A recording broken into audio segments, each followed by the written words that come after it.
एक बार एक मंदिर में आरती चल रही थी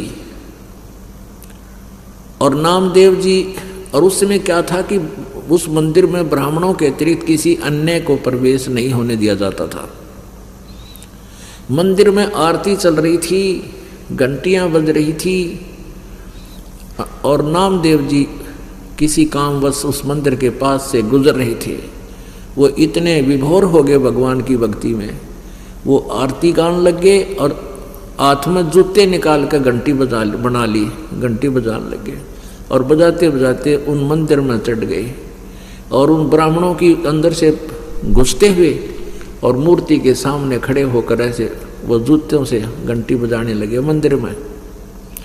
अब ब्राह्मणों ने उसका पकड़ कर, उस पुजारी ने पकड़ कर उसको और मंदिर के पीछे पटक दिया कि इसने हमारा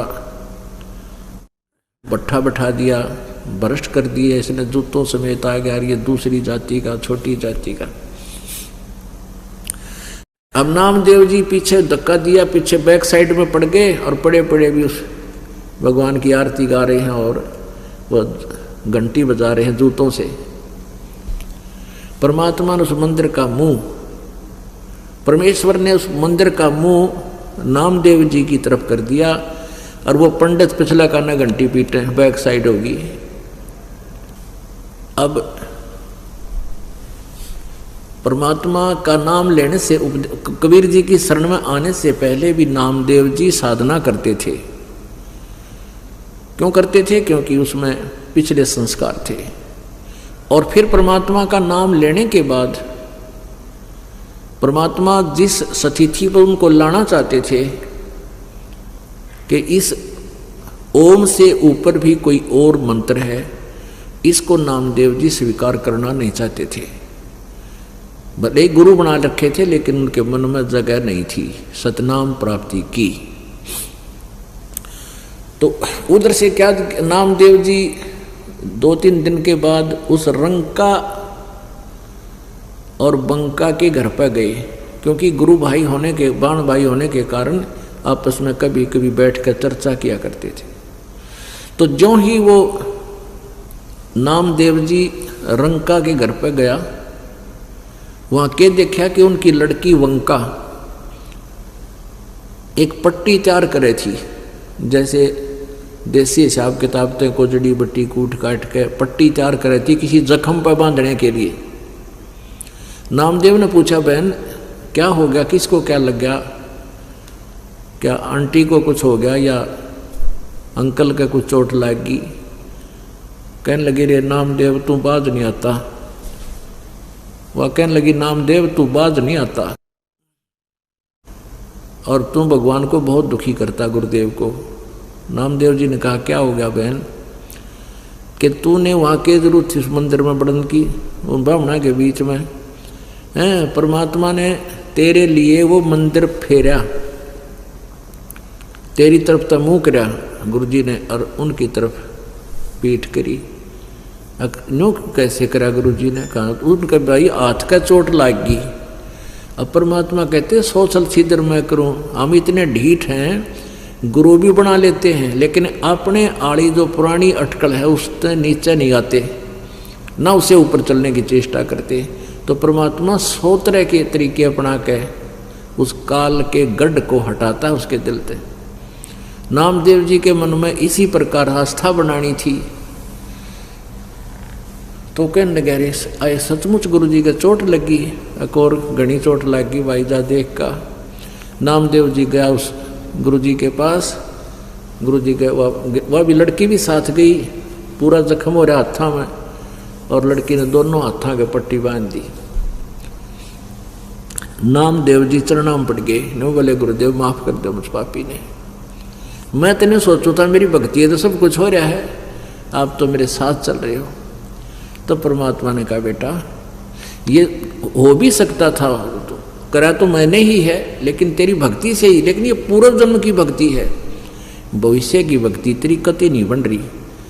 इस ओम के ऊपर एक और मंत्र है, उस मंत्र से और लाभ होगा बेटा, वो प्राप्त करे।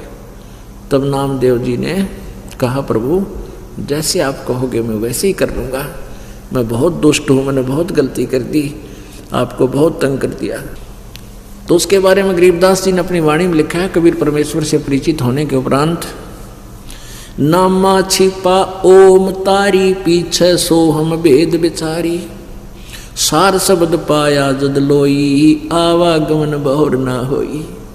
नामदेव जी छिपी जाति में थे, कहते नामा छिपा ओम तारी, ओम पर ही आरूढ़ हो रहा था वो, और पीछे उस दूसरे मंत्र का भेद विचारा, जो सतनाम में 2 मंत्र होते हैं, और उनसे भी काम नहीं चलता। कहते हैं सार शब्द पाया जद लोई, आवागमन बोड़ ना होई, यानी सार शब्द फिर उसको प्राप्त हुआ।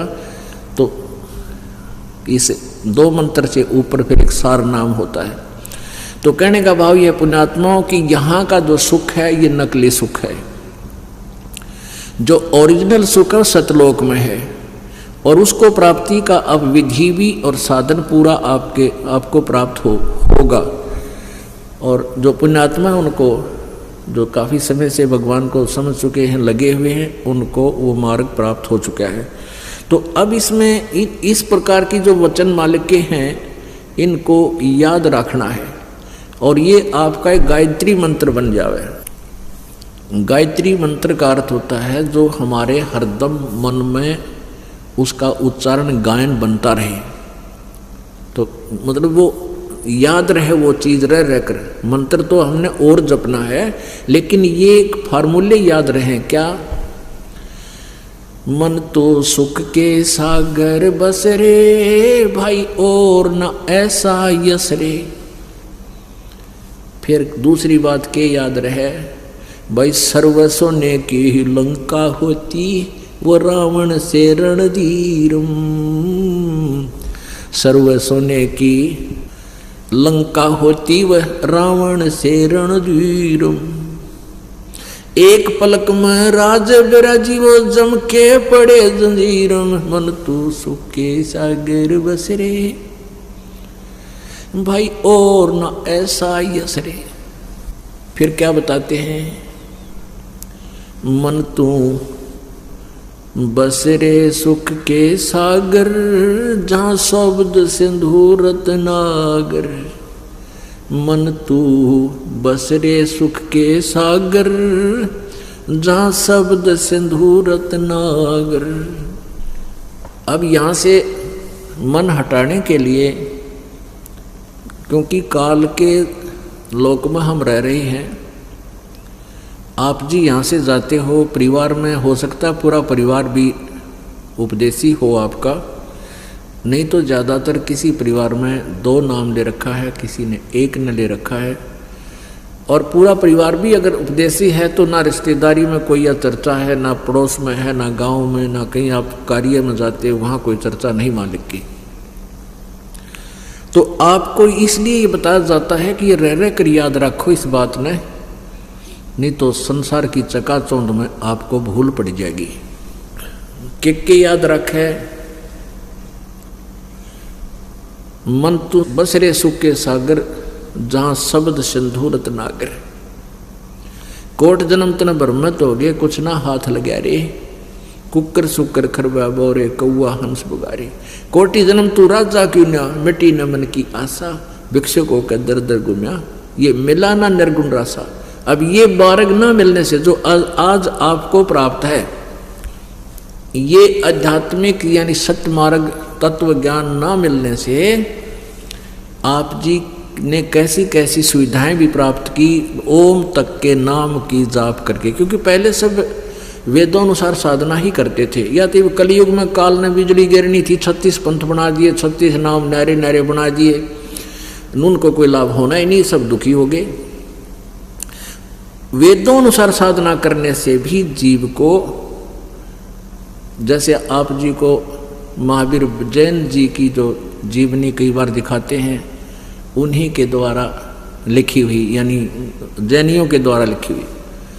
तो उसमें क्या लिख रखा है कि 30 करोड़ बार तक गधा बना, 60 करोड़ बार गधा बना, 30 करोड़ बार कुत्ता, और बिरण कितना लिख रखा है। और फिर लिखा है 80 लाख वर्ष बार, 80 लाख बार देवता बने।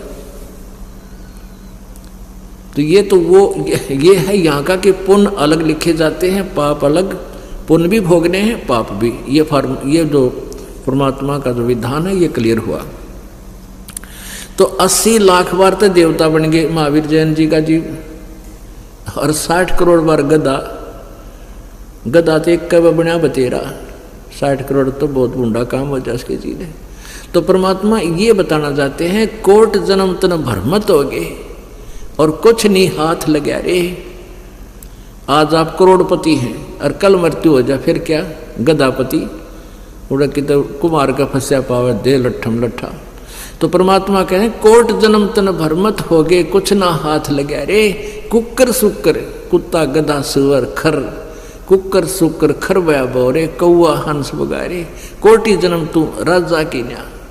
अब छोटी मोटी कोई सुविधा प्राप्त करके तू चौड़ा हो रहा है, करोड़ जन्म तो तू राजा बन लिया, फिर बुरान माटी होगा मेरा, और फिर मांगता फिर मनुष्य जीवन हुआ तो फिर मन माना कि तो मजदूर बन गया। कोटि जन्म तू राजा की न्या मिटी न मन की आशा। आप देखते हो जैसे कोई सरपंच बन जाता है तो इतना सोचा है मैं अगले बार चेयरमैन बनूं ब्लॉक का, फिर वो भी मान ले सूत बैठ जाए ना सोचा कि MLA में टिकट मिला है। MLA बन जाता है तेने सोचा मंत्री का दाव तो लगे ही लगे, और मंत्री बन जाए है तेनों उकड़ू हो जाए ना सोचे शायद अगली योजना में चीफ मिनिस्टर बन जाऊं। चीफ मिनिस्टर बनने के बाद ये उसकी नीति रहती है कि मैं प्रधानमंत्री बनूं, और फिर काल के बना देता है। जब इनकी पुण्य समाप्त हो जाते हैं वो वहीं कड़च कर देता है। जैसे पीछे आपने पढ़ा था आंध्र प्रदेश का मुख्यमंत्री जी हेलीकॉप्टर से क्रैश हो गया, 3 दिन में तो उसकी लाश पाई थी कि पड़े सौ, और उनकी पता नहीं क्या क्या आशाएं थी। बात ये नहीं है कि आप ना मरोगे हम ना मरांगे, लेकिन हम मरांगे तो लेकिन भक्ति की गिठड़ी बांध के ले जाएंगे संग्रह करके, हम खाली नहीं जावांगे। और इस भक्ति के कारण हम सतलोक पहुंच जाएंगे जहां कभी मृत्यु नहीं होगी। कहते हैं कोटि जन्म तू राजा की न मिटी न मन की आशा, नहीं नो कर दूंगा, और फिर इतने अट्टे कट ले जो करना था वो छेड़े भी, वो शुरुआत भी ना करी जो करना चाहिए था मनुष्य जीवन से।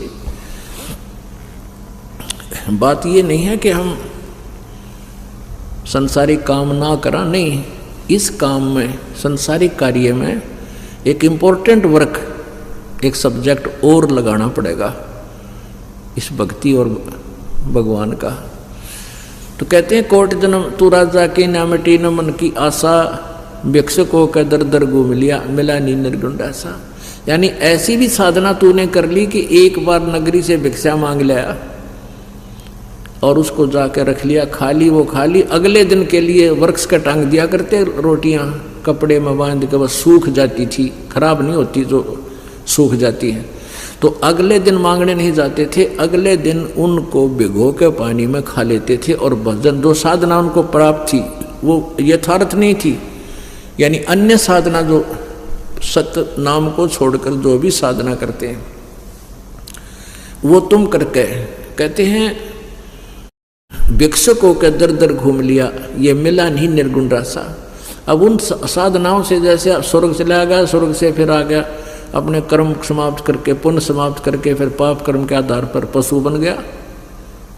कहते मिला ना निर्गुण रासा, यानी ये मार्ग नहीं मिला तुझे।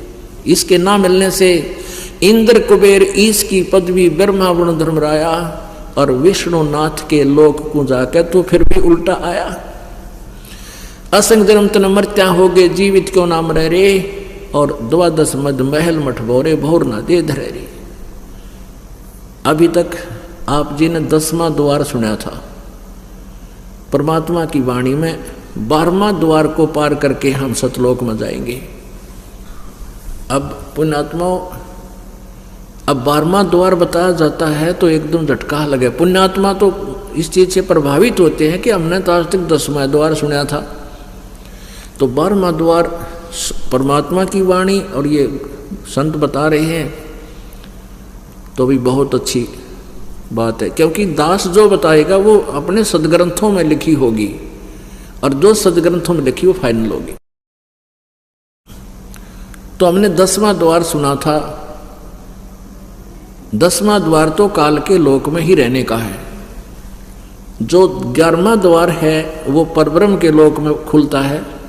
12वां द्वार है वो परम अक्षर ब्रह्म के यानी सतलोक में, उस सतलोक में खुलता है।